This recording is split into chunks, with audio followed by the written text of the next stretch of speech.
Mamadou. C'est sûr que c'est pas Aline Badara qui est toujours là. Non, non, c'est Mamadou. C'est Mamadou, monsieur. Oui, Donc, vas-y. bonjour à tous. Bonjour, monsieur. Bonjour, chers Bonjour. étudiants. Donc, aujourd'hui, je vais passer à la présentation de mon application mobile sous la supervision de professeur Ousmane Sall. Donc, voilà le plan.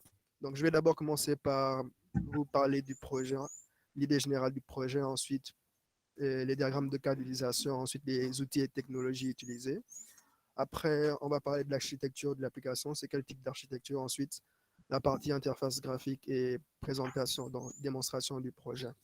Donc, en fait, bon, c'est quoi l'idée générale du projet? Déjà, l'application se nomme Juto. C'est une application de type e-commerce, mais on est spécialisé uniquement dans la vente de jus naturels. Pourquoi la vente de jus naturels? C'est parce qu'on a eu à déceler une problématique. La problématique, c'était quoi? Les vendeurs de jus locaux avaient du mal à écouler leurs produits, non seulement à écouler leurs produits, mais aussi à trouver des clients. Donc, comme on sait que le marché du mobile, c'est un marché qui est en expansion et que la plupart des clients disposent d'une application mobile, donc il serait plus Mhm. facile pour eux de trouver des clients et ainsi d'écouler leurs produits. Ça, c'est l'avantage côté vendeur. Maintenant, côté client, eux, ils pourront bénéficier d'une panoplie de jus et facilement accessible et passer facilement des commandes.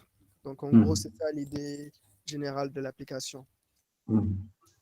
Maintenant, je vais passer au diagramme de cas d'utilisation. Donc, on a déjà une partie utilisateur. L'utilisateur a la possibilité d'acheter des produits disponibles au niveau de la plateforme. Bon, toutes ces fonctionnalités-là sont disponibles uniquement après authentification. Voilà pourquoi on a une relation d'inclusion. Donc, il peut ajouter ses propres produits aussi, mais il n'a pas la possibilité d'acheter ses propres produits. Donc, il peut supprimer des produits qu'il a ajoutés, consulter la liste des produits et ajouter son adresse au cas où il passe une commande pour la livraison. Maintenant, pour la partie vendeur, le vendeur en question, il a la possibilité de suivre les ventes et de gérer ses commandes après s'être authentifié. Les outils et technologies que j'ai eu à utiliser pour réaliser ce projet. Donc déjà, on a Android Studio, Firebase, Glide. Glide, c'est pour tout ce qui est gestion des images. Maintenant, Material Design pour tout ce qui est boutons, radio boutons, etc. Tout ce qui est design de l'interface. Inkscape aussi pour le design des schémas et autres. Donc, Adobe XD, j'ai utilisé aussi pour le design de l'interface graphique.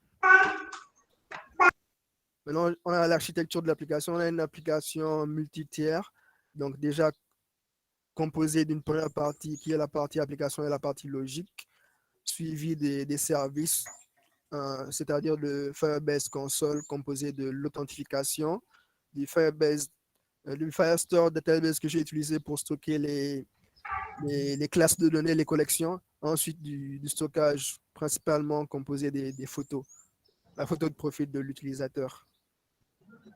Donc, l'interface graphique et présentation. Donc, voilà pour ce qui est de l'interface graphique. On a la partie accueil avec la liste des produits, les détails du produit. On peut voir le prix, le nom du produit, la quantité disponible en stock. Mhm. On a une partie paramètres pour éditer le profil de l'utilisateur. Pour éditer le profil de l'utilisateur, on a aussi la partie pour le mot de passe oublié, le cas où les utilisateurs oublient leur mot de passe. Donc, il y a aussi une partie connexion, validation de commande, Mhm. d'autres, vérification pour aussi vérifier si les produits qu'ils souhaitent commander sont corrects. Donc, dans ce cas, si c'est correct, il peut valider la commande. Donc, grosso modo, c'est ça. OK. Application, l'ensemble des, D'accord. Il faut l'ensemble passer à la démo. Maintenant, je vais vite passer à la démo. Donc voilà, j'utilise Visor. Attends. L'écran est visible.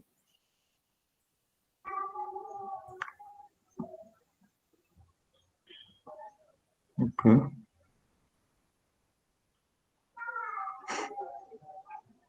Voilà donc. Je sais pas si l'écran est visible. Essaie Voilà, de parler un peu plus fort. Parce que j'ai du mal à t'entendre. allô? Oui, c'est bon. Voilà, donc on a l'icône de l'application déjà, Mhm. Juto, et la première page, le splash screen. Ça, c'est mon splash screen. Ensuite, on atterrit directement vers la page de connexion. Là, Mhm. on a la page d'inscription aussi.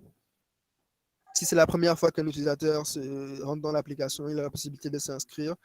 Et dans le cas où il oublie son mot de passe, il a la possibilité de réinitialiser. Donc ça, c'est des fonctionnalités de Firebase. Je pense que je vais me connecter. Je vais me connecter. Donc j'avais déjà créé un compte, hein. Je vais me connecter.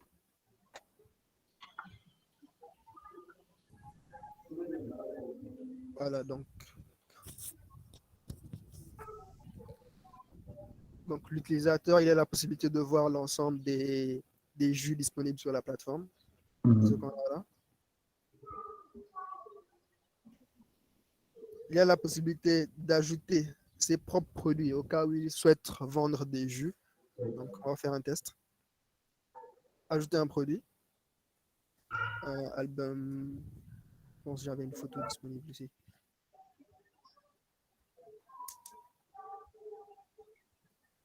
Apps, une erreur.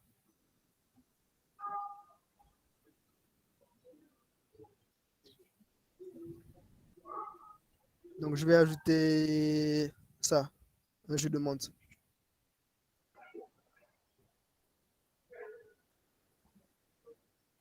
Je mets le prix du produit, 2500, description du produit.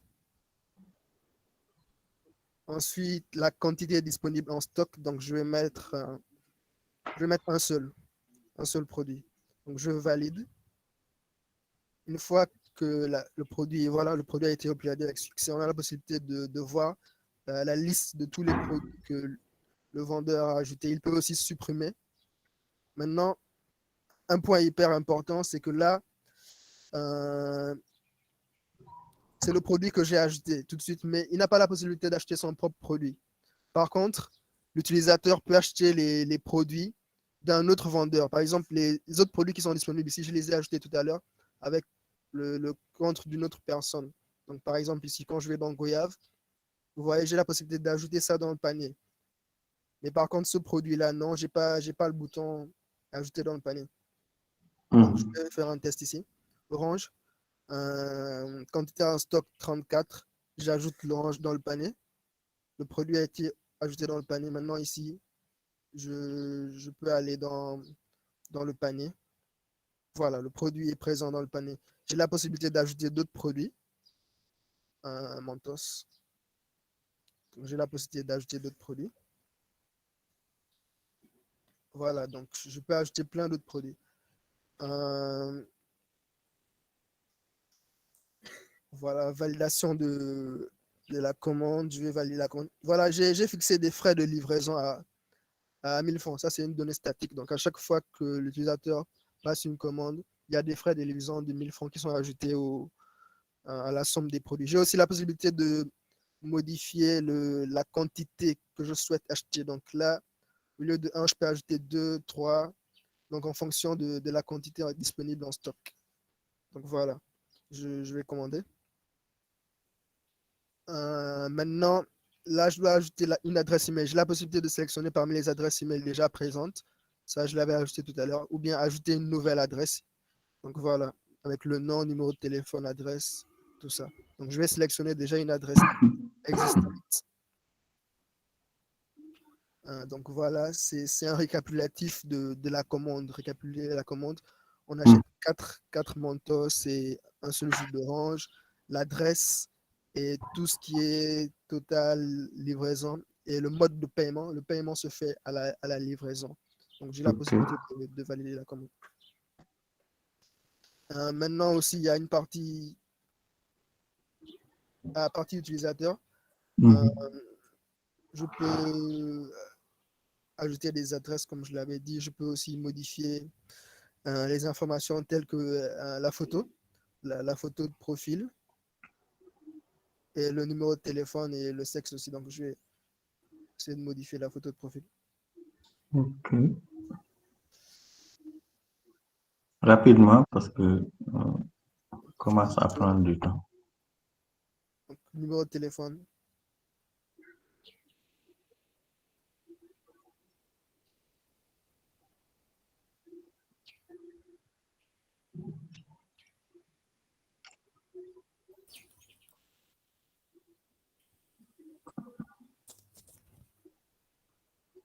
Voilà, alhamdulillah, c'est passé. Voilà, en gros, c'est ça le truc. Oui, finalement, peut-être, dernière chose, montre-moi les collections que tu as dans Firebase. Donc voilà, les collections. J'ai une collection utilisateur. Donc là, tu utilises Firebase Authenticate. Oui, j'ai une collection adresse, l'ordre du produit, les Adresse. produits et les utilisateurs. Ok. Donc, c'est des classes de données que j'ai créées. Donc les images aussi sont dans Firebase Storage. Oui, dans le storage. Grâce Dans le à Gradle, storage. l'ensemble des images sont ici, produits images. Ok. Tu utilises aussi l'authentification, je pense. Oui, j'utilise aussi l'authentification. Ok, d'accord. Donc, C'est parfait. Ok. merci beaucoup, Merci monsieur. encore. Donc, une autre très bonne présentation et très bon projet et bonne continuation. Merci beaucoup. Et encore merci. Ok.